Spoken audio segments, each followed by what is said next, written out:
center field. Going back is Gonzalez. It is gone!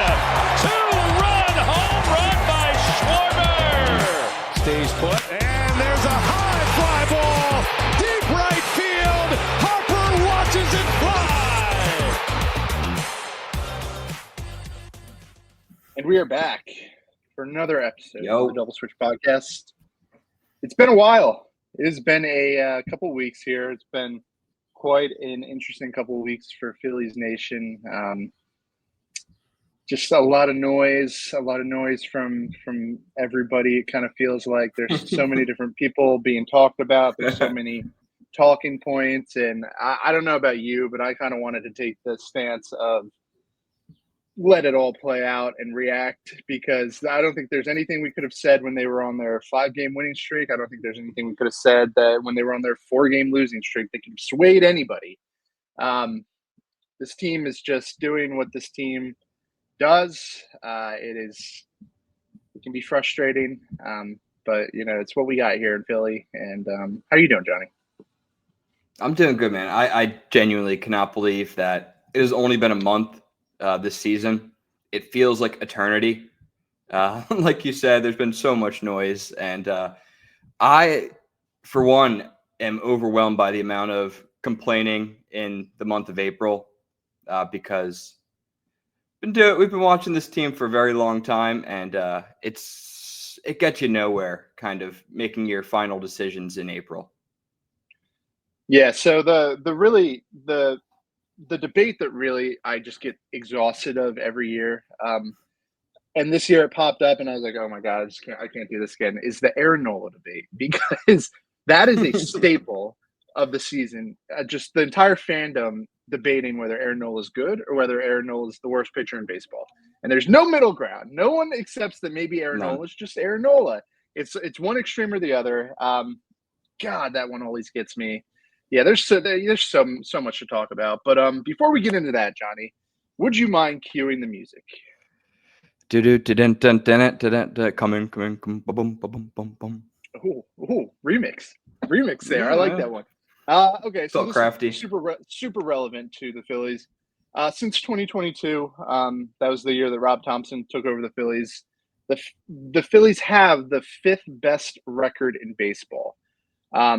I need you to give me the 4 teams that have better records, and I will give you 1 strike to play with. And it is 6-5 for everybody listening. Johnny's up by 1. Okay, so it's definitely the Dodgers. They're number 1. It's the Yankees would be up there. They're number 4. The Braves are probably up there. They're number 2. Are you going to go for the clean sweep here? You're missing number 3. Yes, and they're really good. They've been a really good team for a long time. So yeah, it feels like I'm kind of just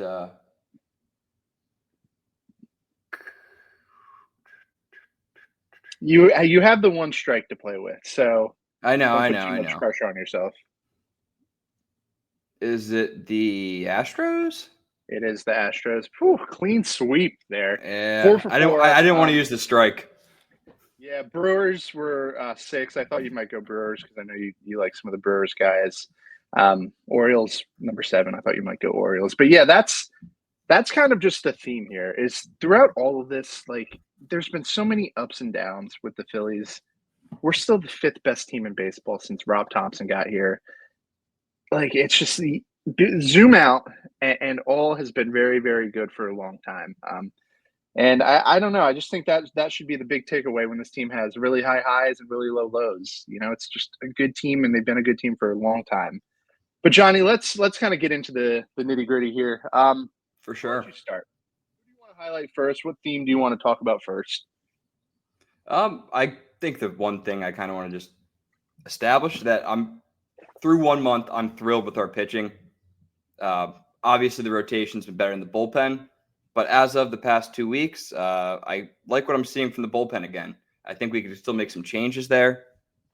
But I think we have what we need for rotation to kind of last us the full season. I don't think we need to make a move. The reason we have that, not to kind of like burst in here, but Christopher Sanchez, dude, we dodged a bullet with Christopher Sanchez I because know. everything you're saying right now would just be voided if Christopher Sanchez had any long-term injury. But do you think we're really out of the dark with that one?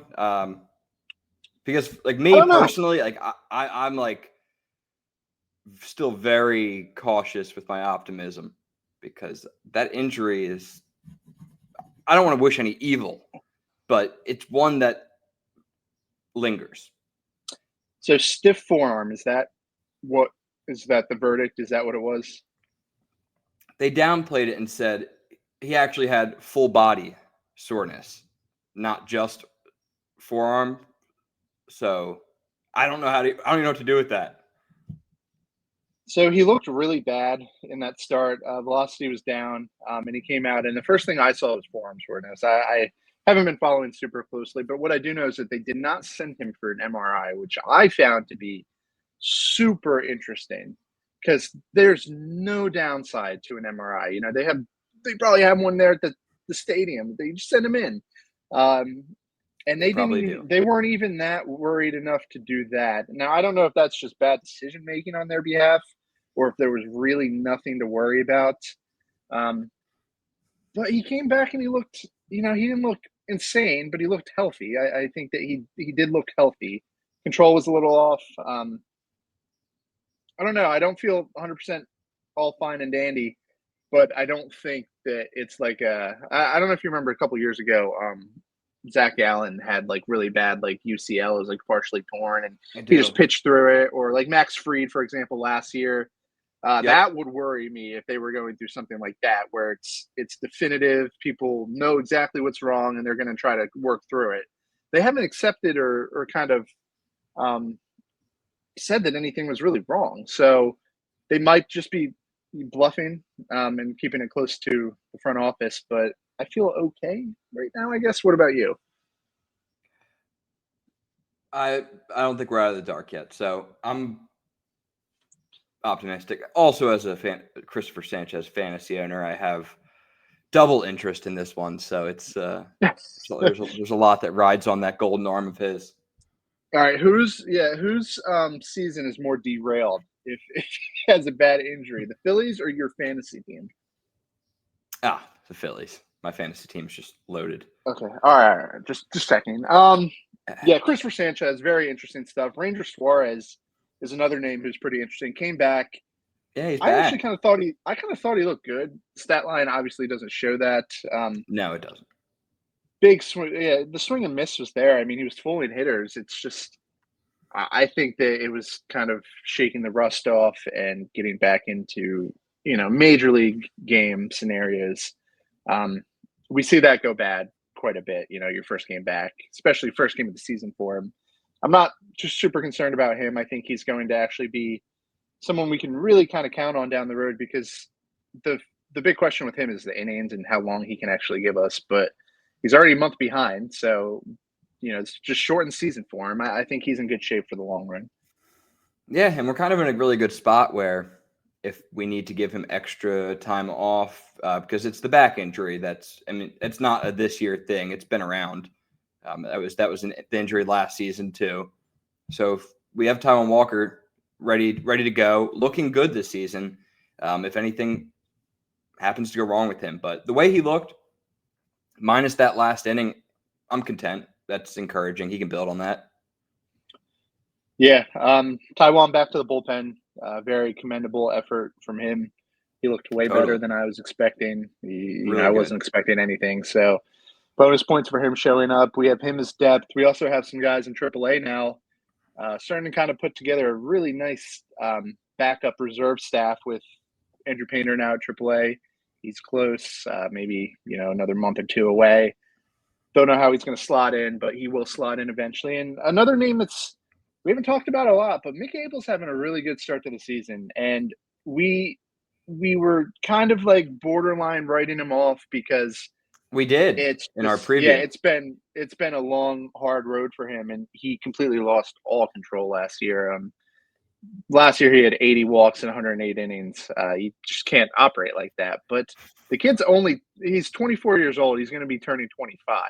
So he's not that old, and he has a 2.75 ERA in AAA, more than a strikeout per inning, and the walks they're not great, but they're under control.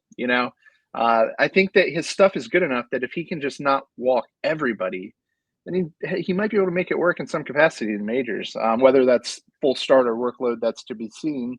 But it's promising nonetheless. Yeah, it's definitely something I did not have on my radar this season. But it's one of those happy surprises because it's obviously a guy we followed for a long time. It was just kind of, it felt like it was over. But he looks effective. I mean, I've watched some of his starts and it looks good out there. All the pitches are doing what he wants, and the command still not perfect, but I don't think it ever will be with him. I don't really think that's always kind of going to be his downfall. But it kind of warrants a discussion. Do we start looking at these guys for the bullpen? I think so. Painter, I think you just keep his routine. His upside. Oh, are you talking about McGarry? McGarry, Nabel, Chrismont, who's been starting and starting really well. I think those three guys, the Abel, McGarry, and Chrismont. I hope I'm saying that right. Yeah, I totally agree. Griffin Gary's also another name who we wrote off, and he is off to a pretty good start as well. Big time stuff out of those two, and I think it'll play. Bullpen is obviously, I wouldn't say it's like a concern necessarily. I don't know if that's the right word, but it's something we're watching. Where are you at on the bullpen right now? I don't think we have enough reliable tier 1 guys because last year I would feel pretty confident putting Alvarado, Hoffman, and Matt Strahm in our tier 1 of relievers, and then Kerkering and the Ruiz and the rest of the gang tier 2. It seems like Kerkering staying in that tier 2. He's better in the 7th type innings. Just seems like it is what it is. That's where he thrives. So I don't think we'll be able to stretch him to that late inning reliever that we wanted to. And I don't think Romano I think he's looked really good since the messy start, but I still think he's at that Kerkering tier 2 level. So right now for me, it's just Strahm and Alvarado, who I fully trust. And I think you have to have 3. Yeah. You got 2 lefties who you really trust. What if there's a couple of big righties coming up? You'd want another right-handed arm down there. I know they have good splits. Alvarado just doesn't really matter. Yeah, you also have righties that just crush lefties. I'm thinking like Austin Riley types. You just want that option. You want more options. Romano he's looked good. It's going to take a really long time for the fans to trust him personally. And I think Rob Thompson's going to take a little bit to kind of come around on him being like that guy that we kind of expect him to. I don't know what's going on with Kerkering. I don't know. He is young. I get that. He's always been the youngest guy in the bullpen, and high leverage situations are very uncomfortable for veterans. It's not easy to do that stuff. I think that he ultimately will settle into that role, but he's not there yet. So I think that's going to be the spot where Dave is going to have to really think hard about what he wants to do. I think a right-handed reliever makes a lot of sense. We won't get into that yet, but I agree completely with especially Tanner Banks. I know you don't really like him, but he hasn't looked that bad. Yeah, and you have a ton of lefties down. You have a ton of lefties down there. So yeah, I don't think we have a lefty problem. I think we have a righty problem. Yeah. So I do think those guys will help out eventually. The Abels, McGarrys, and I'm not even going to try to say the last guy's name because I think you might have botched it, and I don't want to botch it too. Bats. Let's talk bats. So we got the hot ones. We got some of the hot ones. We got Schwarber, obviously the man. Schwarber doing Schwarber things. Schwarber slugs us. He can really carry a team through a full month. He's like that type of guy when he gets hot. And Kepler, I was getting worried. I was getting very worried that I fell for another spring training breakout. But he's off the charts right now. Look at his Savant page. His expected batting average is up at MVP 290. votes are coming. MVP votes. I called mean, it here in March. MVP votes. I think you're right. I think his floor is Brandon Marsh, and I think his ceiling is MVP votes. What I'm seeing, I mean, the guy checks all the boxes as a batter. And what really encouraged me about him, which was probably my biggest concern going into the season, was his strikeout to walk ratio. 18% strikeouts, 4.5% walks. You take that. Yeah, definitely. Yeah, Schwarber is, dude, he's kind of like just Ryan Howard on this team. Like, Yeah, pretty just much. just the lefty masher that can just carry you.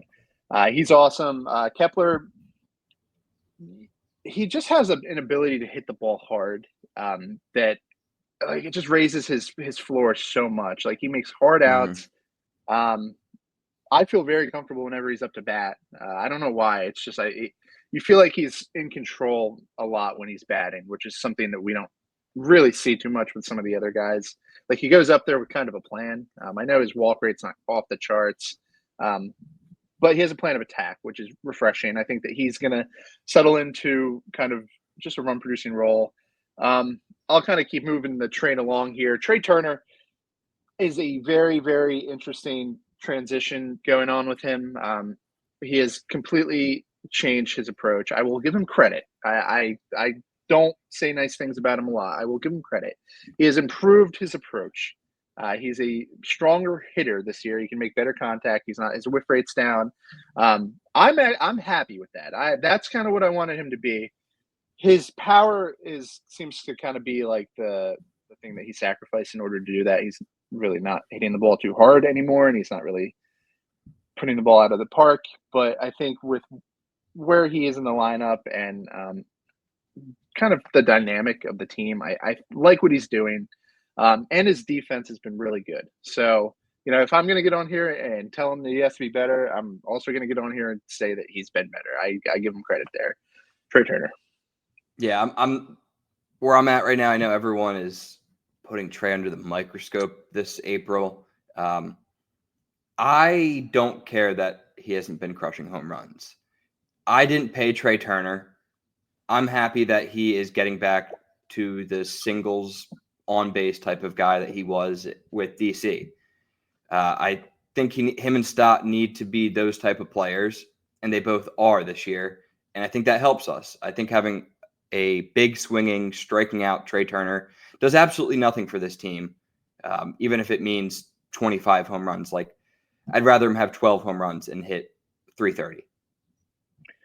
I just love him getting on base in front of Bryce and Schwarber. You don't have to be a rocket scientist. Yeah, you don't have to be a rocket scientist to see that that's a good thing. Bryce Harper. You worried? Weird.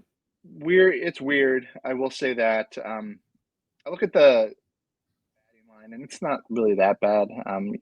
Upper 700s OPS, 9 home runs. Not worried. I don't think a lot of people are worried, which is interesting. We usually give Bryce quite a bit of leeway. I don't know. I've thought a lot about what Bryce Harper's going to look like as he gets older, and I think that this is kind of the template, for an aging Bryce Harper, someone who could still kind of put the ball out of the yard. You're going to see the average creep down as he gets older, and he's kind of going to start. I'm not saying he is selling out for power, but I think he's going to start selling out for power. Yeah, I don't think he has yet. No, yeah, I'm not saying yet. Down the road, that I think that this is like kind of what we should expect from Bryce Harper. I think he's going to bounce back and be fine. What about you? I'm overall not worried. Had a lot of the at-bats looked weird and like he doesn't have an approach. Yeah, he's facing the most amount of breaking balls he ever has, and you would think he would lock in on that by now, just because he's a pretty cerebral player. And I would have thought he would lock in on this approach he's getting this season quicker, and he hasn't, which is a little bit weird to me. It's a good point. I didn't really look into that. He's been in the league for a long time. There's a lot of data, obviously, on him. He might be being attacked differently, and you're right. He's a very smart hitter. He goes up there with a good idea of what to expect and how to react to it. And we see cold streaks. But it's kind of weird that like this kind of cold streaks going on. You're right. Last year we saw the kind of like the power outage where he didn't really hit for any homers, but his at bats looked good. He was still spraying the ball everywhere. And we've talked at times before how certain hitters like Bryce and Alec Boehm, not so much this year, but when they go cold, like you can still tell the approach is there, and it gives you reasons for optimism. He's only 32. I think he's going to be fine. I think it's probably just weirdness more than anything else, but very interesting. Yeah, that one kind of feels like a don't overreact, it's April type of player. I mean, he's Bryce Harper. Look at the back of his baseball card. Bryson Stott's been really good. Shout out to him. Since our last episode, he really turned it on. Settled into the leadoff spot at bats that he gets. He looks really comfortable there. Nick Castellanos, very good start, which is very refreshing after last season where he was useless for all of April. Status quo with him.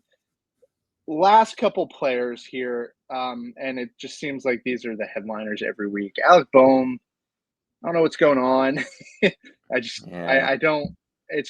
don't know. No 30 home runs this year.